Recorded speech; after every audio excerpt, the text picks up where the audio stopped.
स्वामी समर्थ.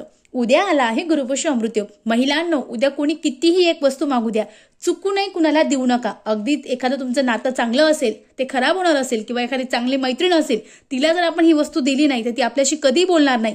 असं केलं तरी चालेल, पण त्या मैत्रिणीला किंवा शेजारी पाजारी किंवा कोणी असेल अगदी नातेवाईक, त्यांना चुकूनही ही वस्तू तुम्हाला द्यायची नाही. ती कोणती ते जाणून घेऊ. बघा मंडळी, गुरुपुष्य अमृत योगाला विशेष महत्व आहे. या गुरुपुष्य अमृत योगाला तुम्ही कोणतीही सेवा करा, पूजा अर्चा करा, याचं फळ तुम्हाला अगदी 1% तर अक्षय भेटत असतं. मग असंच आपल्या आजूबाजूला आपली एखादी मैत्रीण किंवा नातेवाईक असेल, ते जर तुमच्याकडे आले तर त्यांनी तुम्हाला जर उद्या हळद मागितलं, तर चुकूनही कुणालाही जी हळद आहे किंवा हळकुंड आहेत ती चुकूनही देऊ नका. किंवा जी पिवळ्या रंगाची वस्तू आहेत, केळी, तसर, चुकूनही देऊ नका. त्यानंतर 2 नंबरला सगळ्यात महत्वाचं, या दिवशी दही जे आहेत ते दही गुरुवारी तर कधीच देऊ नये, पण गुरुपुष्य अमृत योगाला सुद्धा दही कधीही देऊ नका. यासोबत दूध आहे ते सुद्धा आपण कुणाला थोडंही द्यायचं नाही. अगदी त्यांना सांगा पैसे घ्या विकत आणा, पण तुमच्या घरातलं जे दूध आहे ते देऊ नका. सगळ्यात महत्वाचं आणि अतिशय प्रिय माता लक्ष्मीला जे आहे ते म्हणजे धने.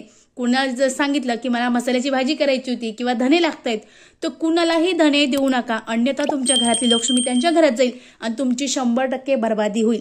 त्यामुळे अगदी साध्या आणि सोप्या ह्या गोष्टी आहे, याची विशेष महिलांनी काळजी घ्यायची आहे आणि आपल्या घरातील एकही वस्तू उद्या कुणालाही द्यायची नाही. श्री स्वामी समर्थ.